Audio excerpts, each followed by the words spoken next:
Apakah sahabat kaum muslimin pernah mendengar bagaimana keunikan surah Hud? Rambut Rasulullah beruban dikarenakan surah Hud. Masya Allah. Assalamualaikum warahmatullahi wabarakatuh. Salam semua kaum muslimin, dimanapun berada. Semoga semua sehat walafiat, dan segala urusan dimudahkan Allah Subhanahu wa Ta'ala. Amin. Masih tetap bersama channel kami Hidayah dan Hikmah, yang membahas tentang kajian Al-Quran dan pengetahuan Islam. Sebelum melanjutkan video ini, jangan lupa like, subscribe agar channel ini berkembang dan dakwah Islam semakin meluas. Dan jangan lupa tekan loncengnya agar mendapat notifikasi video-video terbaru dari kami. Tentang surah Hud. Surah ini dinamai dengan surah Hud karena kata ini disebutkan sebanyak 5 kali. Dan karena kisah Nabi Hud yang disebutkan dalam surah ini paling panjang dibanding kisah-kisahnya yang disebutkan dalam surah lain. Penamaan ini bersifat tauqifi, berasal dari Rasulullah Shallallahu Alaihi Wasallam sendiri. Ada sebuah hadis yang menceritakan bahwa suatu ketika beliau ditanya tentang rambut Rasulullah yang beruban, lalu beliau menjawab bahwa hal itu disebabkan oleh beberapa surah yang salah satunya adalah surah Hud. At-Tabrani meriwayatkan dari Uqbah bin Amir radhiyallahu anhu bahwa seseorang bertanya, "Rasulullah, engkau telah beruban?" Beliau menjawab, "Aku dibuat beruban oleh surah Hud dan kawan-kawan."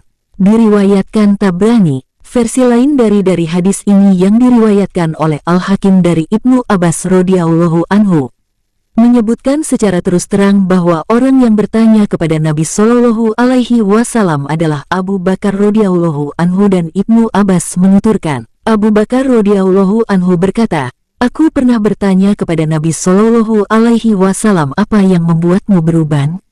Beliau menjawab, "Surah Hud, surah Al-Waqiah, Al-Mursalat, Amma Yatasa'alun dan Iza Syamsu Kuwirot." Diriwayatkan Al-Hakim. Surat Hud juga menceritakan tentang dakwah Nabi Hud, dan bukan hanya itu, terdapat pula kisah-kisah menarik dari nabi lainnya dalam surat tersebut. Umat Islam dapat menarik pelajaran kehidupan berdasarkan kisah para nabi dari surat ini. Surat Hud sendiri artinya adalah Nabi Hud terdiri dan 123 ayat. Surat ini termasuk dalam golongan surat Makkiyah atau yang diturunkan saat Rasulullah masih berada di Makkah. Surat ini diturunkan setelah surat Yunus. Pemberian nama Hud dalam surah ini karena berkaitan dengan kisah Nabi Hud beserta kaumnya. Selain itu, di dalamnya juga memuat kisah-kisah para nabi lainnya seperti Nabi Nuh, Nabi Solih, Nabi Ibrahim, Nabi Lut, Nabi Syuaib, dan Nabi Musa. Menjadi salah satu surat yang mempunyai hikmah dari kisah para nabi. Surat Hud memiliki beberapa pokok kandungan di dalamnya. Surat Hud diturunkan pada tahun-tahun terakhir kehadiran Rasulullah Shallallahu Alaihi Wasallam.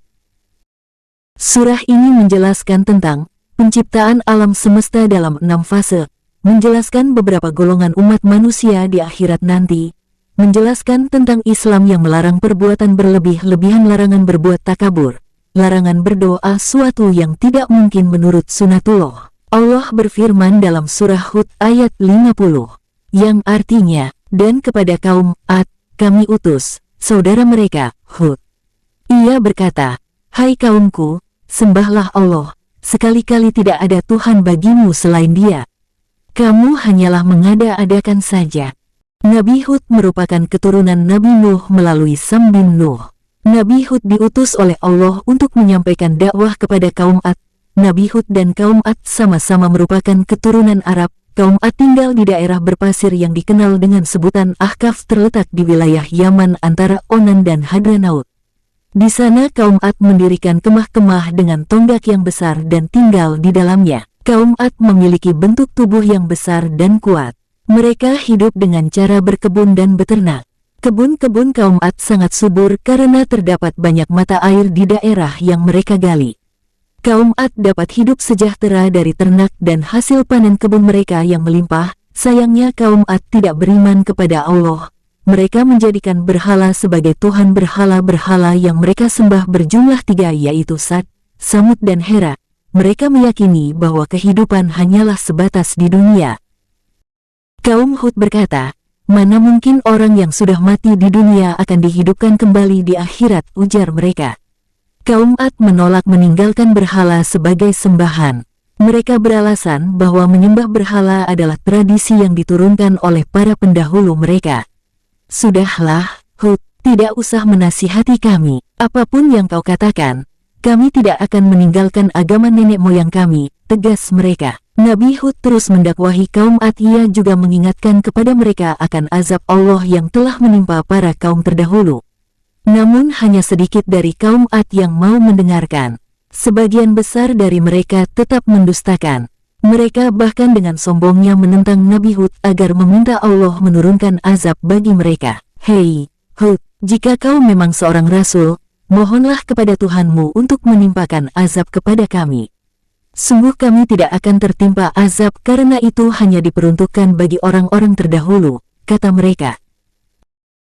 Terima kasih yang telah menonton video ini, semoga bermanfaat. Semoga kita termasuk orang-orang yang beriman. Wassalamualaikum warahmatullahi wabarakatuh. Sampai jumpa di video selanjutnya.